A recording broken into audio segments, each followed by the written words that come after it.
Is going on, guys? Taylor Stuber with Locks DFS.com, bringing you my locks and sleepers for this 9-game Monday NBA slate. Personally, my favorite amount of games to be on an NBA slate. And if you were entering into the giveaway, we did announce the winner on our Monday NFL Showdown video. So if you want to know if you won, go and check that out. But we are going to run another one. I think we're just going to run one every week. So again, to enter, all you have to do is subscribe. And then I guess just let me comment below and let me know what your bold call is of today's slate. And then we'll pick a winner next Sunday. For a quick recap of last night, because I didn't make a video, I don't think I'm going to make videos for Sunday, so I'll just be making these videos Monday through Saturday. And if you want to know more information about Sunday, make sure to join us on locksdfs.com. You can join our Slack chat, get my personal optimized lineups, cheat sheets, whatnot. We got week passes, month passes, and season passes. So be sure to go and check us out. But last night, knew that Chris Paul suspension was coming. So all in on James Harden, Clint Capella. They went off. Trae Young went off. Kent Bazemore was one of my sneaky plays. One of my sleepers. He scored 40 fantasy points. We had a big night. Top 1% on both sides, FanDuel and DraftKings. So yeah, if you want to get with us, just check us out at locksdfs.com. But let's get into this first slate, or for this Monday slate. First thing I do when I'm looking at NBA slates is I just come over here to Fantasy Labs. Great tool. I love their layout for the Vegas tool and stuff.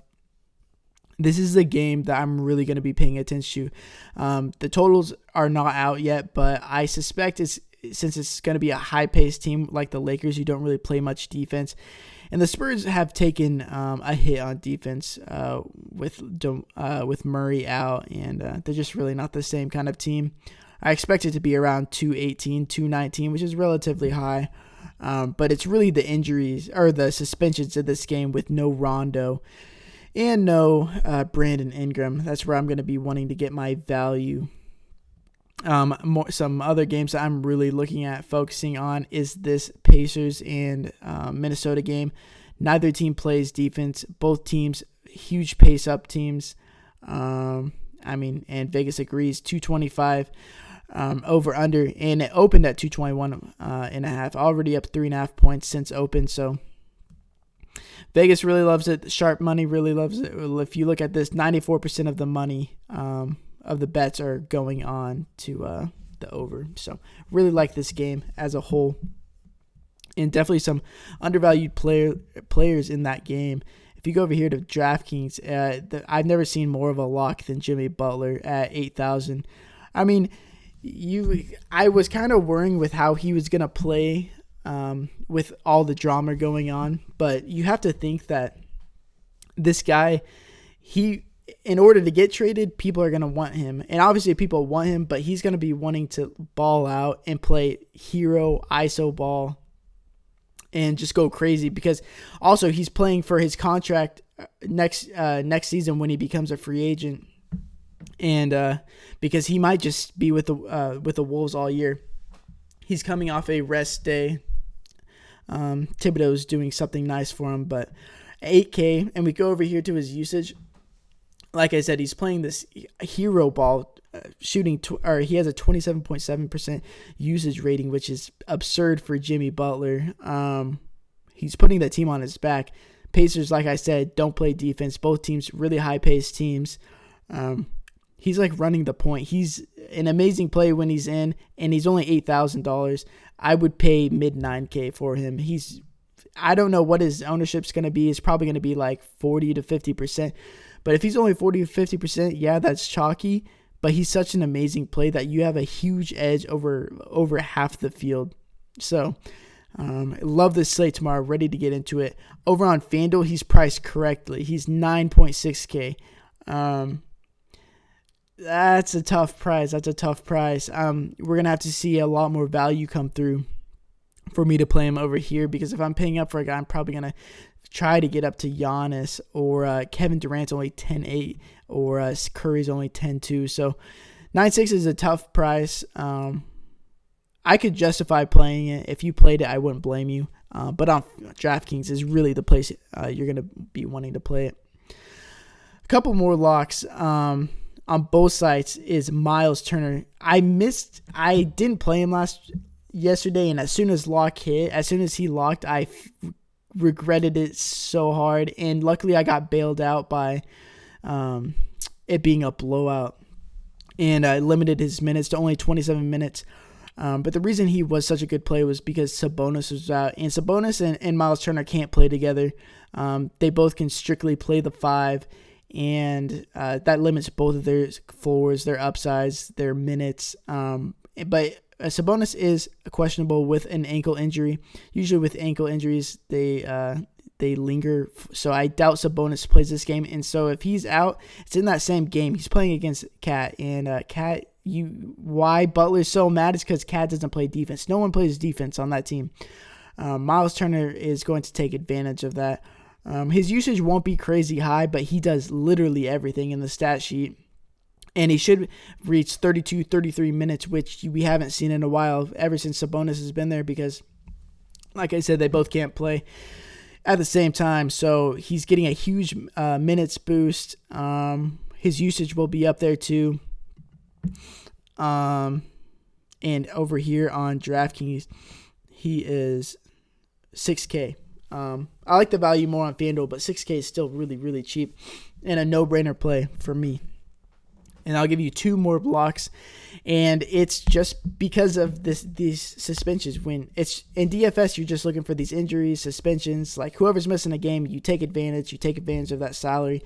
And 2 of these guys is one of them is Alonzo Ball. Rondo is out this game, and Alonzo Ball is only 5.5K.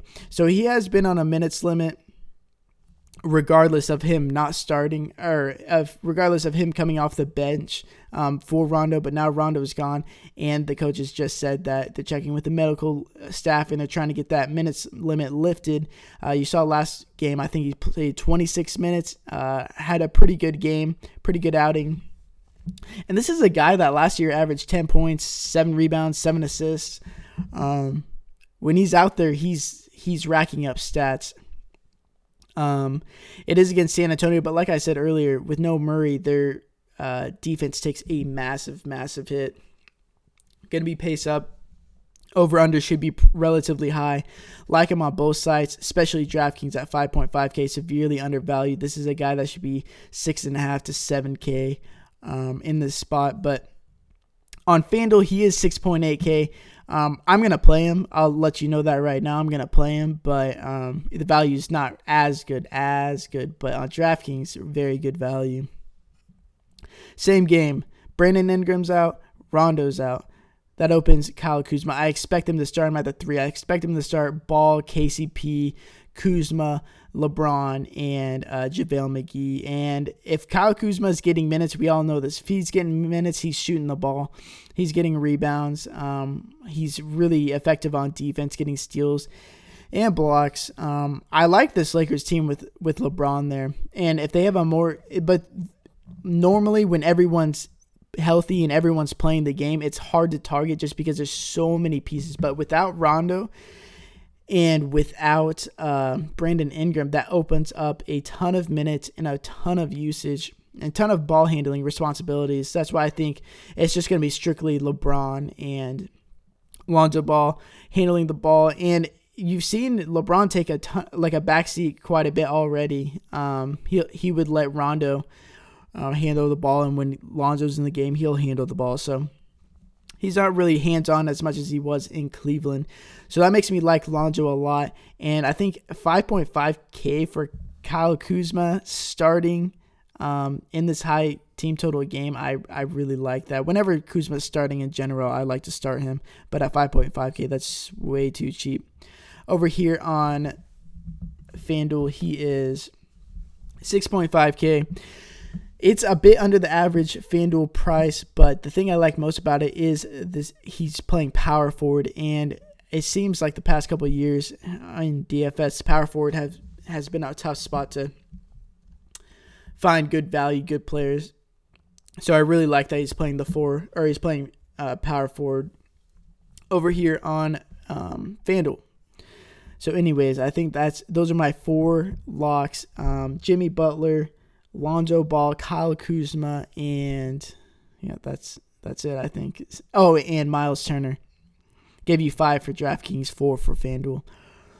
But anyways, yeah, so if you guys like this video, leave a like. That means a lot to me. Comment below. Let's debate something. I'm here all day. This is what I do for a living, so I love talking to you guys about that. Follow me on Twitter at TaylorStuber. You can tweet me there. And make sure to subscribe. I love looking at those numbers. Love seeing that you guys are liking these videos I'm putting out.